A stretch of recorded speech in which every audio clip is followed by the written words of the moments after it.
twice, my shooter in the VIP. 10th grade, bought a frame, peel off the licks. Pike set, feel like I'm cruising on the ship. It's your birthday, put some ice on your wrist. I reached every goal, had to write another list. I'm struggling on toe, I just biting on the lip. I fly across the globe and I call another hit. They watching cause they know how slimy he can get. I'm running to the top, I'm bottom of the ditch. You think rap burn, and he running out of hits. Say the wrong word, I'm shoot him in. This a big dog, you a poodle, I'm a pit. My choice is dog, just as far as I can spit. Hello YouTube, welcome back to another episode of KLA Sports. I'm your host Kyle Alexander, and we are back here with another episode. So I know I've kind of been lacking, but this year, 2021, we're going to work harder, we're going to be more consistent. So, we just going to hop right into it, and this video is a special one. It's something I did last year, but I only did it for 2 teams. But this year, I'm going to try and do it for all 32 teams in the NFL. This is a NFL mock off season for every team. And from now on, I'm going to be going in draft order. But this one, because they're my second favorite team, so I did this after that Washington game. And it's the Philadelphia Eagles. So today we're going to be going through looking at the Eagles' salary cap situation, what they're dealing with, front office players, whatever, and we're gonna try and figure out a way to make this team better. Like what an ideal off season would be for this team. So without further ado, let's hop right into the video. So first up off the bats, we have get a new GM. I think it's time, as a fan and as a football fan in general, I think the Eagles need to move on from Howie Roseman. He just hasn't really been doing a great job of evaluating talents lately, and it's heartbreaking when you see him pass up on guys like DK Metcalf and Justin Jefferson for JJ Arcega-Whiteside and just Jalen Reagor. Yeah, it kind of stings, man, but I think this would be a great move, especially considering they fired Doug Peterson. I say just clear the house.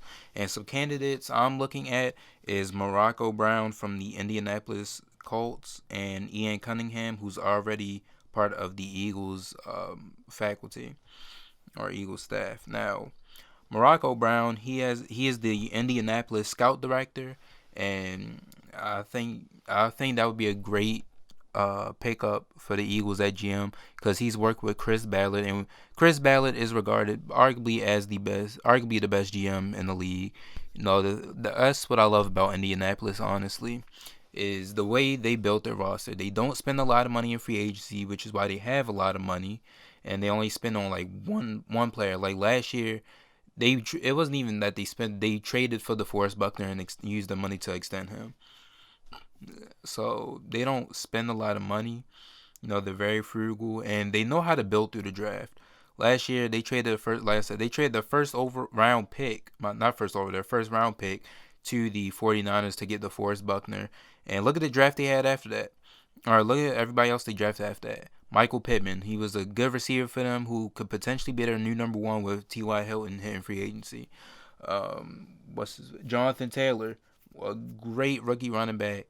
Already in the loaded backfield, and he was third in the league in rushing as a rookie. That's crazy to do that as a rookie. And then you got Julian Blackmon, a nice young up and coming safety who was arguably a defensive player of the year candidate, or at least finalist. So you get the gist. Like 3 years ago, they drafted Quentin Nelson and Braden Smith in the same draft, and those are their two of their franchise linemen.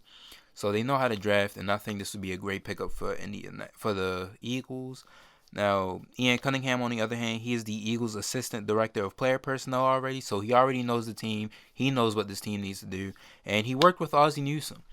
And if you guys follow the Ravens, Ozzie Newsome, he was a finesser. He was a little bit of a finesser. We all saw his last draft as the Ravens GM. He went out with a bang. Took Hayden Hurst in the first round, then traded back in to get Lamar Jackson. Got Orlando Brown, Mark Andrews in the third. Like that 2018 class was a great class for the Ravens. Now all of them are starters, or no, yeah, all of them are starters. Hayden Hurst got traded to Atlanta and got his Calais Campbell, or got the Ravens Calais Campbell. So, and we seen with his one protege so far, Eric DeCosta, the man himself, big finesser, trading Hayden Hurst and with like a second or a fifth a second for. Oh no, he traded Hayden Hurst for a second and a fifth, and that fifth went to Jacksonville for Calais Campbell, who helped the Ravens beat who helped the Ravens beat Derrick Henry. What else? Last year, or at least 2 years ago, if you want to count, when Lamar won MVP, what did Eric DeCosta do? He said, "You know what? We kind of need some help at corner. Hey, LA, we'll trade you. We know you want to get rid. We know you got Jalen Ramsey. We know you want to get rid of Marcus Peters. We'll take him off your hands for Kenny Young and a draft pick. Bam, done deal. All pro corner the rest of that year." He's just so if Ian Cunningham can pick up something from Ozzie Newsome like Eric DeCosta did, I wouldn't mind giving him a promotion. But right now, my leading candidate would be Morocco Brown. So that is it for the GMs. I did his when the Eagles season ended, so I had some coaching candidates, but we all know they got Nick Sirianni and Shane Steichen as OC and Jonathan Gannon as their defensive coordinator. I'm honestly not mad at the move, so I'm actually excited to see what Nick Sirianni can do. But that is it for GM or front office moves. We're going to move next to cuts. So honestly, I don't know what it is. The Eagles just love doing what I say. I remember last year, right before I got the video out, or the day before I recorded my Eagles video, mock off season last year, they cut Nigel Bradham. I had him as a cut. But so right here, these are all my cuts that I think the Eagles should do. And if it's in red, that means it already happened in real life. So Deshaun Jackson, wide receiver. He needs to. I would say it's time to move on from him. That clears up $4.8 million. His reunion in Philly just wasn't what we all thought, but both sides thought it was going to be. He's been injured an awful lot, and he's just getting up there in age. I still think he could be serviceable. He just has to be available. But I think that was just a move that was made in the interest of both parties. Next up, we have Alshon Jeffrey, another older receiver. That frees up $2.2 million. I was saying have him as a June 1st cut because that saves us more. But then they said they plan to cut him at the start of the season. Yeah, like I said, it just hasn't worked. Or no, it worked out that Super Bowl year, but he hasn't been the same since that year. He's just been injured a lot, getting up there in age. He's not the same that he was 3-4 years ago. So a good move made on both sides that betters both sides, and Eagles get younger at that position. Now, some cuts that hasn't happened that needs to happen is wide receiver Marquise Goodwin, another receiver, getting younger. Marquise Goodwin, when the Eagles trade for him, I was actually excited because I heard that's been a big rumor for a while now. So I was just like, okay, he might provide that deep threat spark that we need at receiver. Opted out this year, and at first I didn't know if teams could cut players that opted out, but I've seen some players get cut, so I was just like, or even it's rumored that the Eagles plan on cutting Marquise Goodwin, so I was just like, all right, let's do it. And that frees up $4.2 million in the salary cap. It just wasn't meant to be. Next up is defensive tackle Malik Jackson. That's another June 1st cut. I think he should be a June 1st cut, and that frees up $2 million. He's way past his prime. We all know in Denver and first couple years in Jacksonville, he was one of the better D tackles in the league. He was doing his thing, helped the Broncos to that Super Bowl 50. But since then, since the Eagles got him, he just hasn't been on the field or he hasn't produced as much, and it's time to move on. I think we do need to start getting younger on defense, but still keep some veterans, but Malik Jackson's not one of them. So cut him, make him a June 1st cut, frees up $2 million. Next up, I'm gonna save him for last. But next up, we got defensive end Derek Barnett. And a lot of people saying, whoa, Kyle, Derek Barnett, he's on his rookie deal. He's not that bad. He helped y'all win a Super Bowl. Yes, he was part in on that sack fumble that or not strip sack. My bad, strip sack that ultimately won the Eagles the Super Bowl. But his production just hasn't been like that. Now I heard in real life that both teams are trying to work on an extension, and I think estimated extension was like 4 years, $50 million, which I was like, ugh, I don't know, but but they reports have said that would help out the salary cap. So yeah, I just don't know. He hasn't really been producing that well. Then he's kind of been streaky, and then you have a guy right behind him who's actually been pretty productive in the snaps that he's gotten. His name is Josh Sweat from Florida State. I say we give him another chance or draft a edge to at least give Sweat competition. But I think it's time to move on from Barnett because he hasn't played like a first round edge, and Derek Barnett, releasing him would free up $10 million in cap space. So I think that would be a good move. Last but not least, I wanted to cut this man ever since that second Dallas game. Cornerback Michael Jacquet. All my Eagles fans out there, do I really have to say more? Like, we all saw that game. Michael Jacquet he was just burnt toast that game. Oh, gosh. He's just he's infuriated me ever since that game. Now, Jacquet, I remember in that Dallas game, it was a stat that shows that he got targeted 8 times, or they threw to the receiver he was covering 8 times, gave up 7 completions for like 120 something yards. I'm like, oh my gosh, this man is burnt toast. So it's time, release him, and that frees up $780K. Now, and then I'm gonna do a quick little salary cap checks, or I'll save that for later, So next up, after cuts, we are gonna go over to trades. Now, trade number 1, this has already happened in real life, and it is the Carson Wentz trade. Now, honestly, when I first drew up the notes for this video, I had Carson Wentz as a trade candidate, but my thoughts was that if I was in charge, I wouldn't want to trade him yet. I would try to build around him. And then, if he wasn't producing like he was this past year, then you move on from him. And then if not, you keep him.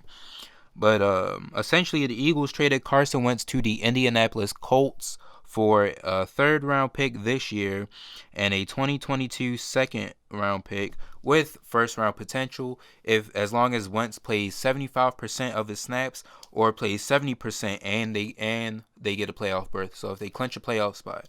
So me as an Eagles fan, I'm a Colts fan this year, hoping they make the playoffs or Wentz plays 75% of snaps. But honestly, I think this is a trade. We all knew it was happening, especially him to Indianapolis specifically because of Frank Reich there. So this was a move we all saw coming. I thought the Eagles could have gotten a guaranteed first out of it, considering Goff went for 2 firsts and Matt Stafford and a 3rd-round pick. Because I even compared the two. Goff and Wentz basically had the same amount of interceptions, and Wentz only played half the games. That's a stat don't really. It looks bad for both of them, honestly, because it's showing Wentz threw all them interceptions in half a season, but that's showing that Goff is throwing all them interceptions. But honestly, I'm happy for Wentz. I'm glad he got out of Philadelphia because I just feel like this was not a great situation for him. So I'm glad he's in a better spot. I just hope that he gets his confidence back. He can shrug it off and come back, show people why he's arguably a top 10 quarterback, why he's a MVP playing like an MVP candidate. And I think this opens up Indianapolis's Super Bowl window a little more. I'm not saying they're contenders or they're going to be, because the AFC is getting more competitive, but I think this is a great move by Indianapolis, and that definitely opens up their window. All right, now next trade. This is a trade we all know is going to happen at some point, and that is Zach Ertz. Tight end Zach Ertz. Trading him would free up $4.7 million in the cap, and I think his projected price would be around a 4th to 5th rounder. Now, 3 years ago, you could say, oh, he's getting us a 1st-round pick, or why would the Eagles trade him? But, he's not. His regression has hit pretty hard. He's still a good tight end. Don't get me wrong. He's just not. 3 years ago, the top 3 tight ends, it was set in stone that it was in whichever order Travis Kelce, George Kittle, and Zach Ertz.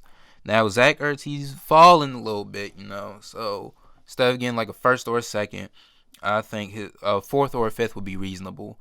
And teams that are interested or have shown interest are the Patriots, Jets, Jaguars, Seahawks, and Colts. Looking like the Indianapolis Eagles at this point. But yeah, honestly, I was actually expecting a Wentz and Ertz package sent to Indianapolis, but I guess that didn't happen. So the trade proposal I drew up here is Zach Ertz gets sent to the Seattle Seahawks for a 2021 fifth round pick, and that's the trade scenario I actually use in my mock draft later on. But I could also see him. I feel Seattle, Indianapolis, or the Jags, I want to say, are the best. Are probably going to be the one of the teams that he lands on. I could see the Jets, but I think they want to get younger. Well, Jacksonville do too, but I could see Jacksonville, Seattle, or Indianapolis being the three main teams. One of the three teams that, one of the teams that gets Ertz. So, yeah, but this Seattle trade, that's the one I'm going with in the mock draft. Seattle, you get a nice little 1-2 punch, a nice old head 1-2 punch with him, and and Greg Olsen. My bad, I just saw something. But I think that would be a nice 1-2 punch to add to their already dangerous receiving, offense actually. And the Eagles, they get a fifth round pick that they can use late in the draft if they just have somebody to evaluate talent. Philadelphia, if you're listening, hire me as a scout. But so I think that's a pretty good trade for both sides. All right, next up, we are moving on to contract restructures, and there are four main guys I want to restructure here. First up is defensive end Brandon Graham, coming off a Pro Bowl year. Restructuring him. Now this I use Over the Cap and Spot Track for all my cap numbers and stuff like this. So I'm just going with what they're doing. Now restructuring, you can make your own restructure, you can edit, but I just went with what they already had. So FYI, So just throughout the video too, some of the numbers may not be accurate or anything, but who understands cap space at this point? But Brandon Graham, just a quick disclaimer, but Brandon Graham, restructuring his contract according to Over the Cap would free up $9.7 million. Like I said, coming off a Pro Bowl season, I think, and he loves the city of Philadelphia. Is him and the city of Philadelphia and Brandon Graham has just, they've been great to each other. Graham loves the city. He loves the fans. So I think he would be willing to restructure his contract and stay. And he, his contract has been restructured a couple times too. So next up is we're going to stay on the defensive line. Go with defensive tackle Fletcher Cox, and that would free up $12 million in the cap. I believe Cox was a Pro Bowler too. Yes, Cox was a Pro Bowler this year too. And he's had his contract restructured before. But like I said, this has been, he loves the city too. He knows what it's like to play in Philadelphia, especially in the divisional rival games. Like, he understands the city of Philadelphia. He understands the situation. I see him stepping up and be a leader, and getting his contract restructured again. Next, we're gonna go to the offensive line. Have Lane Johnson. Restructuring him would free up $7.7 million. Johnson, coming off of some nagging injuries, he's one of our best offensive linemen, and I'm gonna just say this always. All of these guys love Philadelphia and the city, and they understand what it's like to be an Eagle. But Lane Johnson, I think he's already a leader on the team on offense, so I think he's going to step up, and that's one of the bigger contracts too, so I would definitely try and restructure his. And then last but not least, we have the right guard Brandon Brooks. Restructuring him would free up $7.8 million. Now, Brandon Brooks, last offseason, in the middle of last season actually, not the season that just passed, but the season before, he actually just got a contract extension. So right off the bat, I think it is best to restructure his contract, especially considering he missed this past year with an injury, with I think Achilles, with an Achilles injury. So I think it would be best to restructure his contract, and he still has the extension, so and we already have him locked up. So that is it for all my restructures and all the in-house stuff that we have to deal with. Now, let's look at the salary cap progression. Before we start out with negative 53.4 million, yeah, it was terrible. Well, when I went on there after the Wentz trade, it was like negative 40 something, but I just stuck with it because that's what it was before the trade and Deshaun Jackson getting cut. So before it was negative 53.4 million. After doing cuts and trades, that brought us to negative 23.8 million. So it's like, all right, we got some wiggle room. We're getting there. And after the restructures, that takes us out of the red and into the green. Finally, let's clap it up. That brings the Eagles to $11.3 million of salary cap. Now, you can't really do much, but there's definitely some you could do some stuff. And I even seen reports saying the Eagles are going to look at some, more. I can't remember the expression. It was like low rent something, but some more. You can say affordable free agents. So guys like Ahkello Witherspoon, Malik Hooker, like a John Ross, people like that. On the low, on the low cheaper side. And some of those guys will be making appearances later in the video. But without further ado, we're going to get into re-signings, in-house re-signings. Now, here's some guys.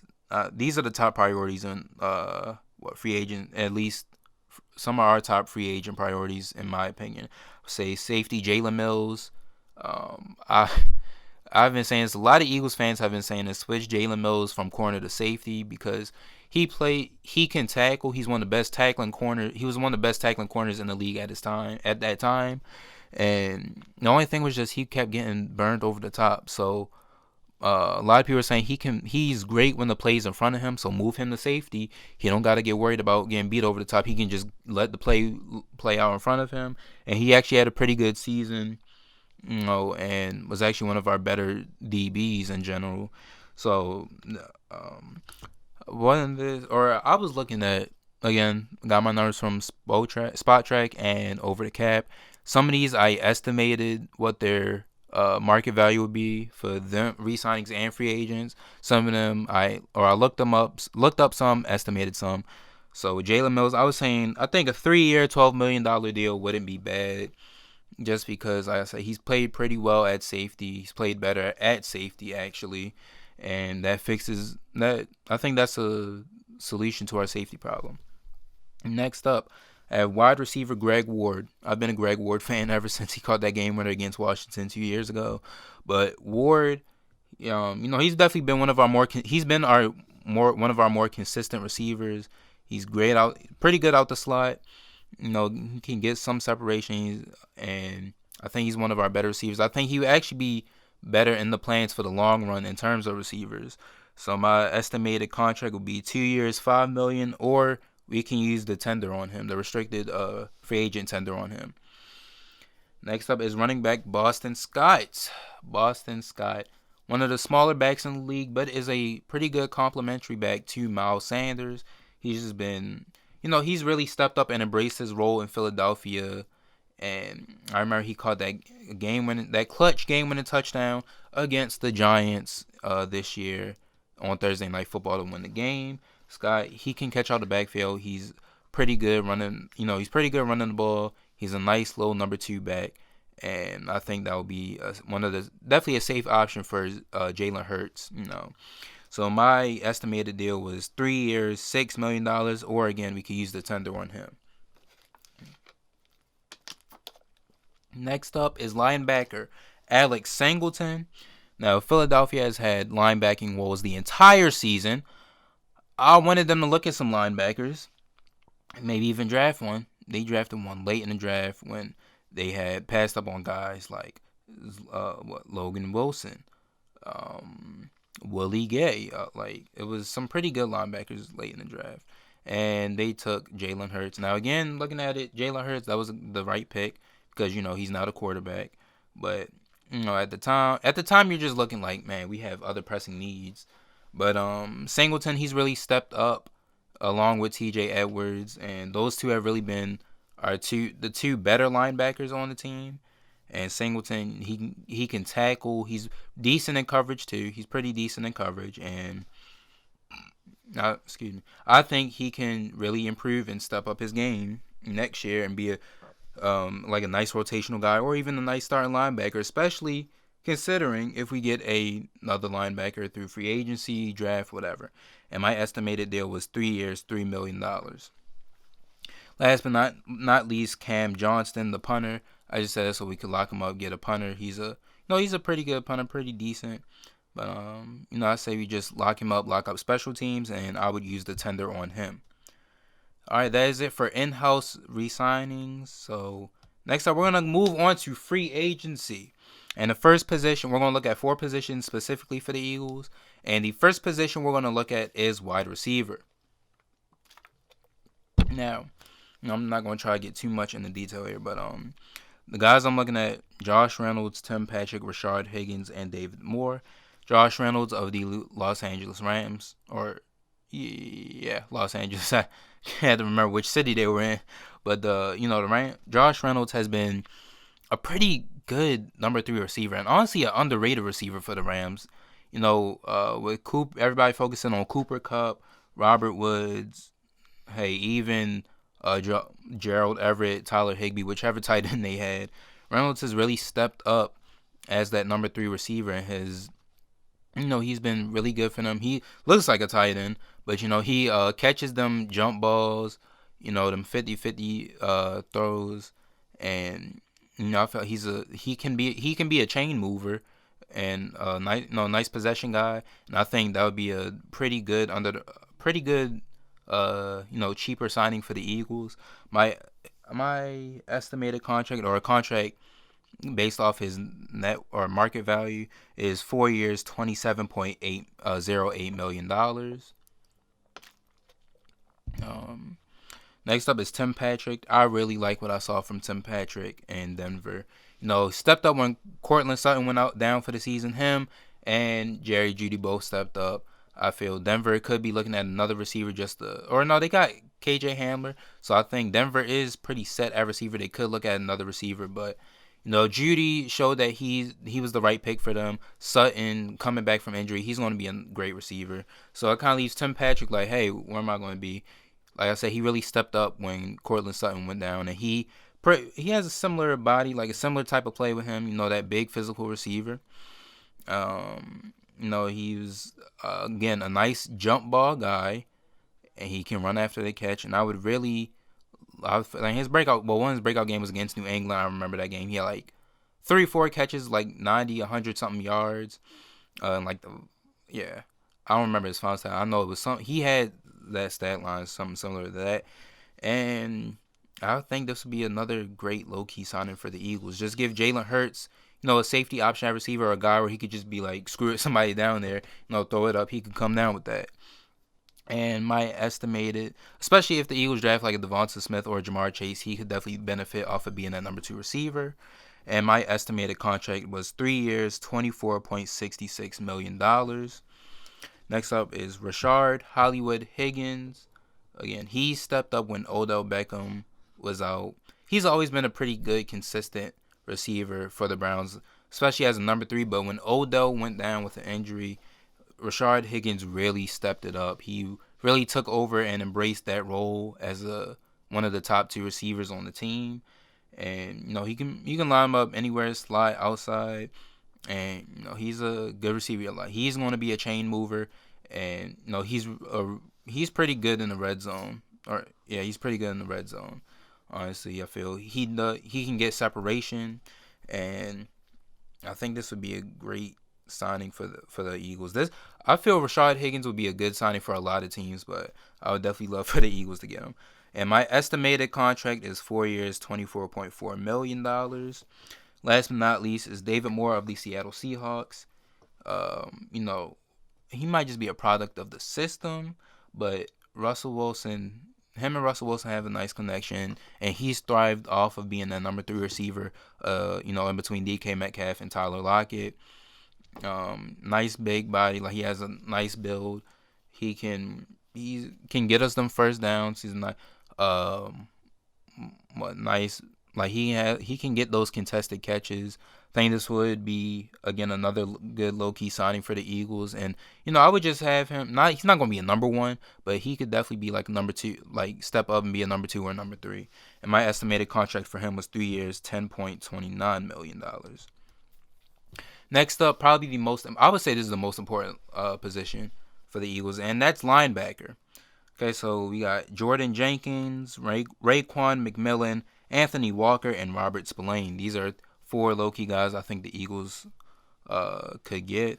Jordan Jenkins, he's been pretty decent at best. He can be an edge. He can drop back in coverage a little bit.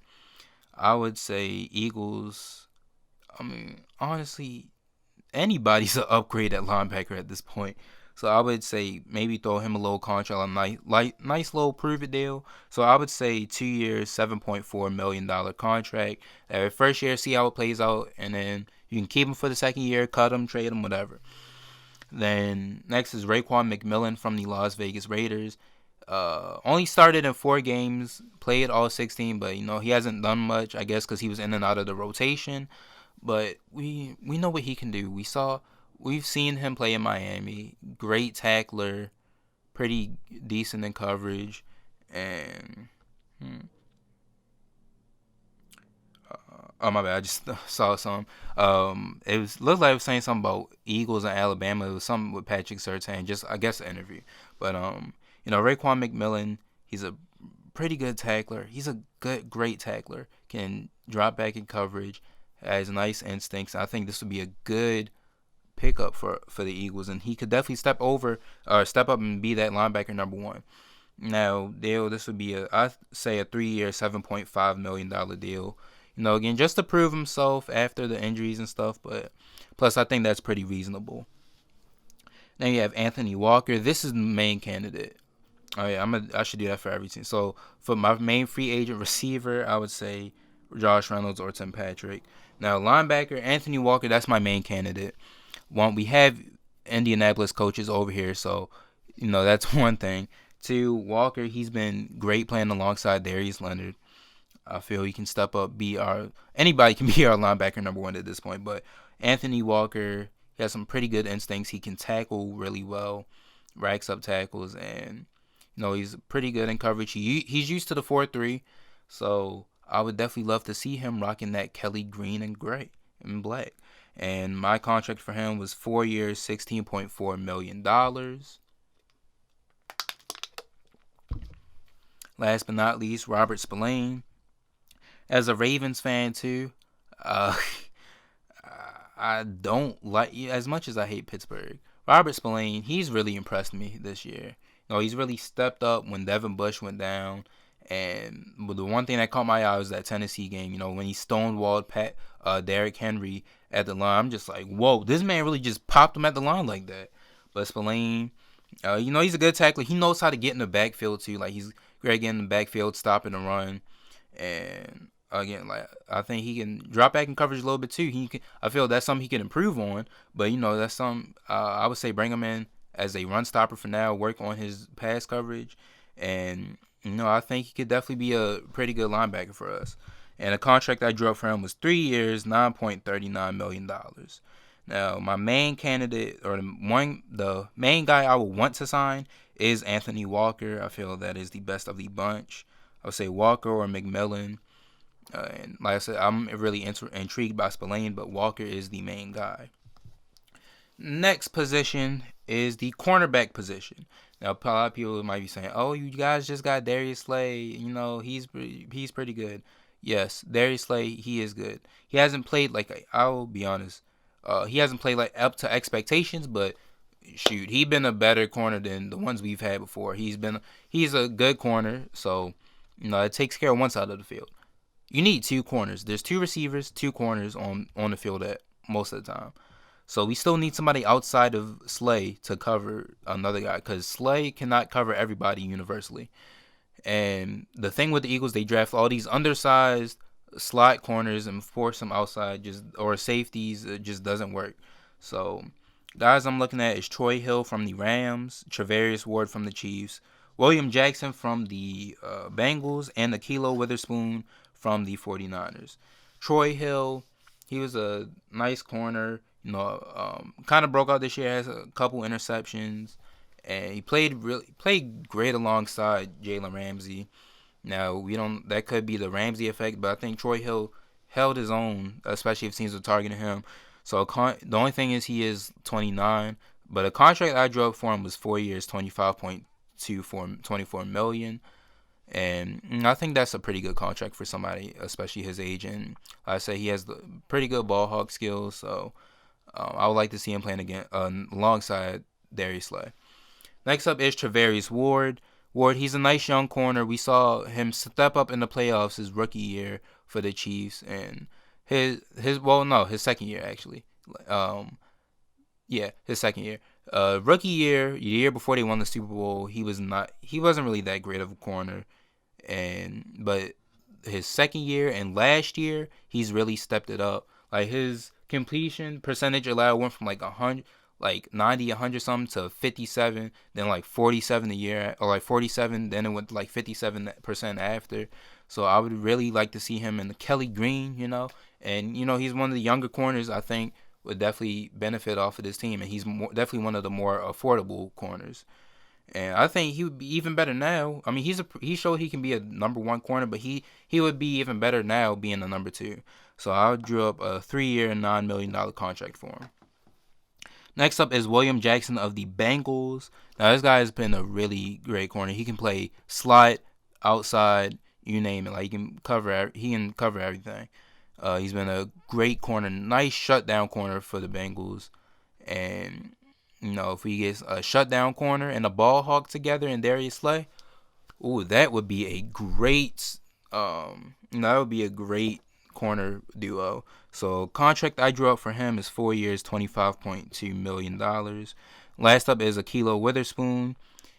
He has that size. He can kind of play slot too, but he's been primarily an outside guy. I feel like in San Francisco at times, he's been the number 2, but I feel like at times he has had to be the number 1. So if he can consistently be the number 2 corner in Philly, I think he could definitely play better. Now, Ahkello Witherspoon, he is a good corner. The only thing is just his performances tend to be streaky sometimes, but I think it's worth taking a shot on. And he's definitely one of the more affordable corners out there on the market. And I threw him a 3-year, $7.89 million contract. I think that's fair for both sides. Now, the main guy I would want, honestly, is a William Jackson or Charvarius Ward. Now, Troy Hill, I would like him. He would be my number 1, but that age is just concerning. William Jackson is 27. I know it's not that much younger, but, 27, I'd take 27 over 29. And yes, I would say William Jackson or Charvarius Ward get younger at that position, and definitely more affordable. All right, next we're going to stay in the DB section and go to safety. Now, guys I'm looking at are Damarious Randall he played with the Seahawks this year. I don't know what his situation was, but played with Seahawks and played with the Browns, but Seahawks this year. Safety Malik Hooker, John Johnson from the Rams, and DeMonte Casey from the Falcons. Now, Damarious Randall, I feel like he is a decent safety. He was pretty good in Cleveland, actually. Good in Cleveland and Green Bay. No, I don't know if it was like just some issues he was facing or, I don't really know what his deal was, but I think if the Eagles throw him a 2-year, $3.59 million contract, I think that's like, all right, this is your shot. So I think he could definitely benefit from that. From both sides will benefit from it. He could definitely step up and be definitely an upgrade at safety. Malik Hooker, this is what I'm big on. I would love to have Malik Hooker here. Hooker, well, like I said, we have the Indianapolis DB coach as our DC, so that's one reason we could get him. Another reason, Indianapolis, I feel like they made it clear they don't want him. They got Julian Blackmon. It's some other safety. It was like not Kerry Williams, but Kerry something. I can't remember his name, but his first name is Kerry, and he's been a good safety. So Malik Hooker, they declined his 5th-year option too. So Malik Hooker, I feel Philly would be intriguing because they have the DB coach, and especially with that 6th overall pick, he could be all right. This is my chance, and he could step up and be a leader on that defense. And the contract I drew up for him, which is weird, again, this is based off of market value, and I kind of just did a guesstimate, is 4 years, $8 million, maybe 4 years, 10 million. But his is like OTC valuation or something from over the cap. It was only like 1-2 million something. So I feel this is a reasonable contract. And then if he plays like a top safety, get a bigger contract. Next up is John Johnson from the Rams. I'm not even gonna lie, I wasn't even looking at him, but when I saw his market value, I was like, Philly could throw him that offer. I would love that. He's a great safety. He can play. I feel like he can play strong and free, and he's just he can tackle, come up, make tackles. He's just it seems like he's always around the ball. He has a nose for the ball, and he would be a great safety, automatic leader on this defense and in the DB room. And the contract that I threw him was 4 years, $33.32 million. And last but not least, DeMonte Casey. Feel this was again another upgrade. He's affordable, and I feel he is a pretty good safety. He had that 1 year where he stepped in when Keanu Neal went down, and I feel he could definitely. I feel given the chance, he could probably go back to that year or play like he did that year, giving a starting role. And the contract I threw him was 3 years, $3.66 million. Now, the one safety I would love is, obviously I would like John Johnson, but at the same time, I don't think he might be looking here, but who knows? But my number one safety free agent would be Malik Hooker, just because he's young and instinctive and can get the ball. Again, but again, if we can throw up a prayer, throw John Johnson this contract and get him to come to Philadelphia, that would be lovely. All right, last but not least, we have the NFL draft. So this is my mock draft I drew up for them. Now, as you see, we have the Zach Ertz trade in there. But first, at number 6, I have them taking Devonta Smith, obviously. I feel like that's just a clear-cut answer for Philadelphia. Devonta Smith or Jamar Chase. Smith, great route runner, excellent separator. Only thing is his size, but, hey, man, he can be a number 1 receiver. And he can automatically step in and be a number 1 receiver from day 1 in Philadelphia. And that definitely gives Jalen Hurts some insurance, like a clear-cut number 1 receiver. And that would be the best receiver talent that the Eagles have taken in the last couple years. But, I feel like that's just the clear-cut number 1 pick. Then in round 2, I have them taking Jabril Cox, the standout linebacker from LSU, who transferred from North Dakota State. Jabril Cox, he's really broke out this year, especially during the pandemic. And he had a great Senior Bowl. I think he can definitely be a improvement at linebacker and upgrade. He's instinctive. He can edge rush too, or he can pass rush, get after a quarterback, and he knows how to get the ball. He can drop back in coverage too. So I feel he could definitely step in and be a linebacker number 1, number 2. Then Brevin Jordan, tight end from Miami in the 3rd round. I like this pick. Traded Zach Ertz. I like Dallas Goedert, but honestly, I would get another tight end to replace Ertz and, have that 2 tight end set that you can go to. Brevin Jordan is a underrated tight end in this class. He's got some speed to him. He can line up anywhere. He can line up at tight end, at receiver, slot, even in the backfield. And, he's just a great pass catcher. So I would love Philadelphia getting him. Thomas Graham, he's got some size to him. I don't think this would be a bad pick, but at the time I kind of just did it. But at the same time, if the Eagles were to take a corner at that, specifically at that spot, I would definitely look at Benjamin St-Juste from Minnesota. He was in the Senior Bowl. I liked what I saw from him. Has some nice size to him. He can knock the ball out, make plays on the ball, and that's what we need at corner, especially that size. Josh Myers, center from Ohio State. There's rumors Jason Kelce could retire this year, so I say take him either way. Because even if Kelce doesn't retire, Myers can take a year to sit behind Kelce, learn from one of the best centers in the league, and next year take up after him. But if not, we have his replacement right there. I think that's just a great value pick. Jonathan Cooper, the edge from Ohio State. I like what I saw from him in the Clemson game. I feel he can definitely step in for Derek Barnett or even learn from Brandon Graham.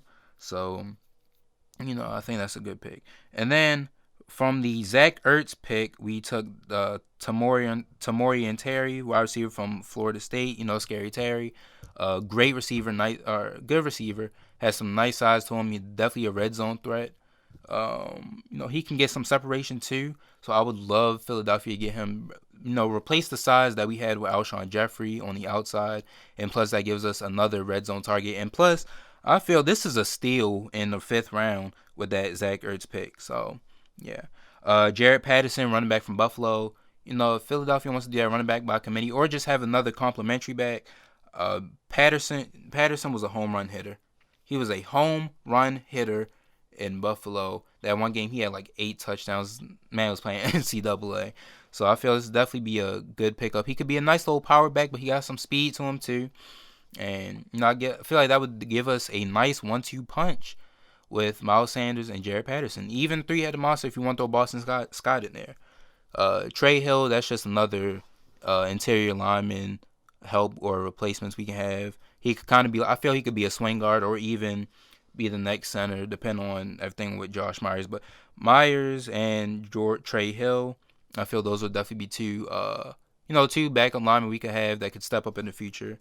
And then LeBron Ray, just the edge from Alabama, kind of a late pick we took just to, again, add more competition to edge. So that is it for this video. Let me know what you guys think in the comment section below, whether you agree with some of these moves, what else you think the Philadelphia Eagles should do. And that is going to be it for this video. Don't forget to follow me on Instagram and Twitter at Kyle the OG _15. And then my business page on Instagram, KLA.sports. I'll plug my link tree below. And also follow me on Locker Room. Locker Room is a great app. You can literally talk about sports on there all day. Not even sports. Like, you can just talk to random people about sports. People talk about The Bachelor on there. So that's a great app. Download that. Follow me, Kyle the OG _15. And so next team I will be doing is I'm gonna start going in draft order. So I'm gonna start with the Jacksonville Jaguars. But that will be it for this video. Don't forget to like, comment, and subscribe. And I will talk to you guys next time.